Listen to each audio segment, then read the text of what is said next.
It is day 213 of the second Trump administration. And tonight, the Texas House approved new congressional maps that'll likely give Republicans 5 new seats in the midterm elections. The state Senate will take it up tomorrow, and Governor Greg Abbott could sign it as early as this Friday. It is a major win for President Donald Trump, who pushed Abbott to call the special session for this very reason. Texas Democrats returned to vote 2 weeks after they fled the state to protest the redistricting plan. Listen to what Vice Chair of the House Democratic Caucus said after it passed. We knew as members of the minority party that we were not going to be able to kill this map indefinitely. But what we did know is that we had to get the story out. The battle isn't over. We have to take this to the courts, and I feel very confident that these maps will be found unconstitutional. These are the most racist gerrymandered maps Texas has passed since the 1960s and the passage of the Voting Rights Act. This is a blatant power grab, and everybody should be paying attention. And really, the Republican Party of Texas should be ashamed of themselves. Now, in response to Texas, California Governor Gavin Newsom is taking a page out of the Republican playbook and moving forward with a redistricting plan of his own.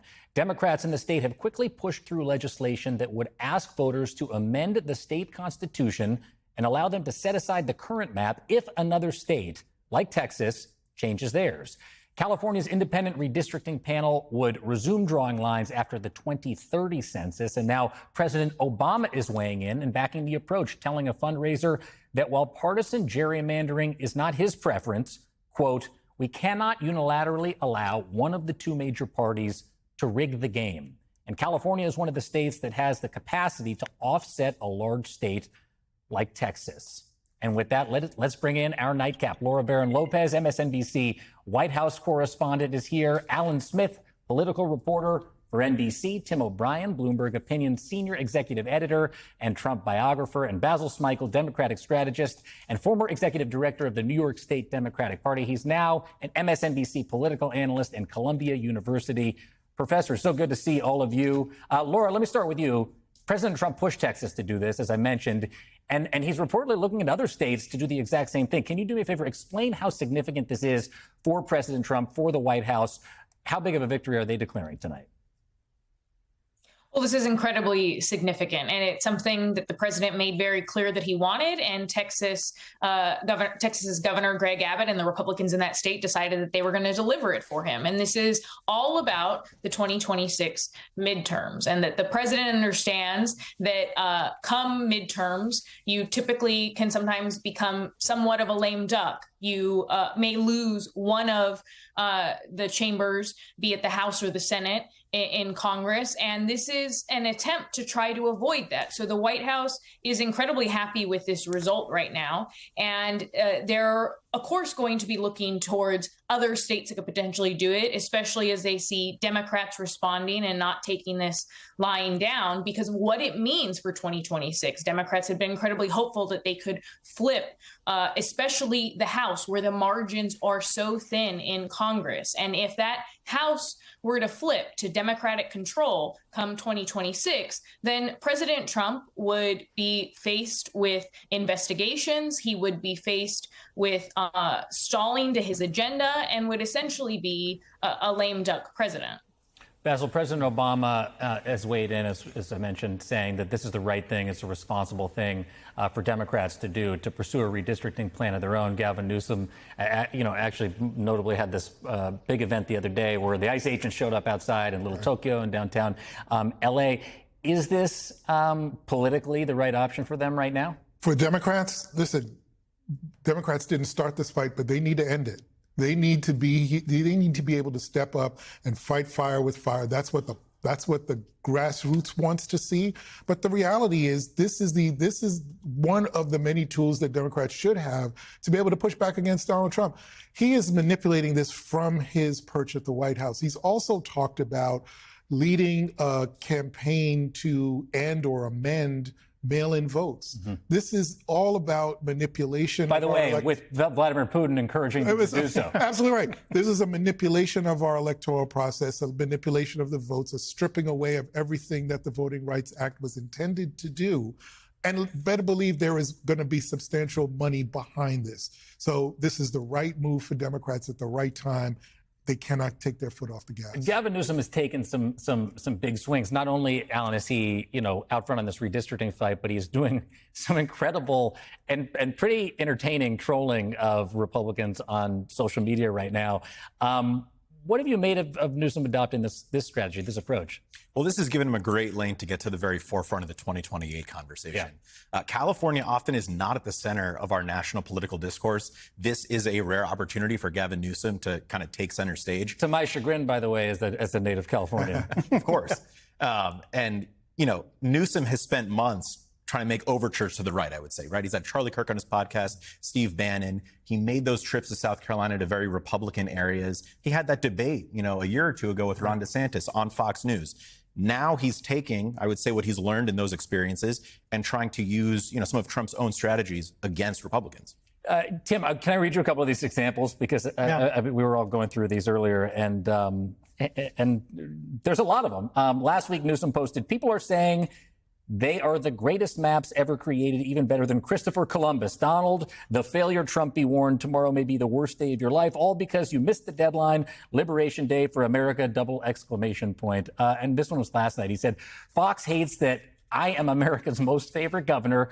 Quote, ratings king, saving America while Trump can't even conquer the big stairs on Air Force One anymore, ! Trump has lost his step. Well, this kind of, what do you think about all this? Thank you for your attention to this matter. Yeah, thank you for your attention to this matter. Yeah. Is this going to piss Donald Trump off? It's going to irk Donald Trump. It's clearly irking the people around him. The problem with all of this is it is great short-term jousting, but it demeans and it debases our politics ultimately. I think it's funny. I'm glad to see the tables being turned on social, using social in the ways you need to do in trench warfare politically. And so many of these Fox News personalities and other right-wing media personalities are I mean, who's the snowflake now? I mean, I think that's sort of what this Newsom thing, the tables have turned. Right, but where ultimately does that get us beyond the fact that Gavin Newsom's on a velociraptor with the flag behind him, bare-chested? I think it's funny. I think it's funny to see them push right back and pick up some of that momentum. But when Trump was on with DeSantis on Fox, a year and a half ago or whenever that was, he had great debates. I was so impressed by his ability to go to the issues in front of a live audience and talk about politics and get down to the nitty-gritty on their network and take it to them. Ultimately, I think the Democrats should be in a place where it is about substance, but I don't begrudge them at all twisting the knife in some of these street fights. And, I've seen it myself. I stood in that emergency operations center with Gavin Newsom at the height of the ICE raids and watched him with a mastery of the issues that I think I had never, and sort of an anger and a passion against Donald Trump that I had never seen before. And in this, he's really going to have to use those skills to convince the voters of California, ultimately, Basil, that this redistricting plan is something that they should actually come out and vote for, when famously Arnold Schwarzenegger got this nonpartisan redistricting plan in place. He's even come out against it. Arnold Schwarzenegger has, what Gavin Newsom wants to do. You think he'll be able to convince the voters of California that this is the right move at the right time? I think so. Look, I mean, Eric Holder was on this path of having, more less partisan redistricting. So when he came out against it, said, look, I didn't like it, but I don't see any other path now. And for Obama to make those points, I think is huge. To be honest, I would like to see more Obama out there, because if anyone can make the case for Democrats as to why this, why now, it's going to be him, and not leave the individual governors out there to kind of fend for themselves in this regard. But that brings me to another point, which is, in the past, what we've seen are, for example, attorneys general coming together to push back against Trump legally. How a Democratic governor is going to do that politically? That's what voters really want to see. So if it's Gavin Newsom now, is it going to be New York and other states, whether it's New Jersey, Massachusetts, whatever, coming together and saying, no, this is our united front? That, I think, is I don't want to say a turning point, but I think it's what would convince voters that this is bigger than just California. What does that look like? What do these Democratic governors coming together look like beyond what they're doing in California? Well, it's a couple of things. One, it's kind of adopting a similar strategy that conservatives have used in the past when they were concerned about backlash, meaning progress for people of color, for example. When the state of Virginia didn't want to integrate their schools, one of the districts closed all of the schools in the district for 5 years, right? That's hardcore. That is an extreme position to thwart progress. So in my view, what Democrats need to do is essentially adopt that same strategy. If you're going to go to that extreme, here are some extremes we need to go to. We've got to break some glass here. We've got to take it to the courts. We've got to engage in this redistricting if it comes to that. And frankly, one of the concerns that I have as a result of some of this is that the party might still start to lag behind in the voter registration, which we saw articles about. Well, and the clock is against them. And the clock is against them. But that's why they need to do this, because they need to see a fighter. You mentioned taking it to the courts. Stephen Miller was an expert at this with his America First legal, during the Biden administration, particularly as it related to immigration issues. And Laura, I want to bring you back in here because, on that very point, the federal takeover of policing in Washington, D.C. Has been on the minds of so many people. And today, J.D. Vance and Pete Hegseth and Stephen Miller himself went out to visit the National Guard troops at Union Station. Let's listen to a little bit of what Stephen Miller said, I believe, at a Shake Shack. Watch this. There are homeless encampments that have made it impossible for families to use public parks. Residents of this city who are shot in street violence every single year. For too long, 99% of this city has been terrorized by 1% of the city. The voices that you hear out there, those crazy communists, they have no roots. They have no connections to the city. They have no families they're raising in this city. They have no one that they're sending to school in this city. They have no jobs in this city. They have no connections to this community at all. Aside from the fact that the man there railing about, what he believes should happen to families is the man who was the architect of the family separation policy and deliberately ripped 5,500 children apart from their parents in what a Republican-appointed judge called one of the most shameful chapters in American history. In Washington, D.C., the Washington Post is saying 69% of residents in the district strongly disapprove, strongly of the federal takeover there. Laura, what Trump is doing is about more than his base in Washington, D.C. Does this translate across the country as well? You look at those men and women in uniform standing behind Stephen Miller. They look pained, in my estimation, to be there. Yes, and also, Jacob, we saw that in recent months, the president's favorability on immigration wasn't necessarily as strong as it used to be. It has started to slip a bit when it comes to an issue that for so long has been the issue that he has dominated on, that he has really made at the core of his multiple campaigns. And so will this translate to other states and to his voters across the country?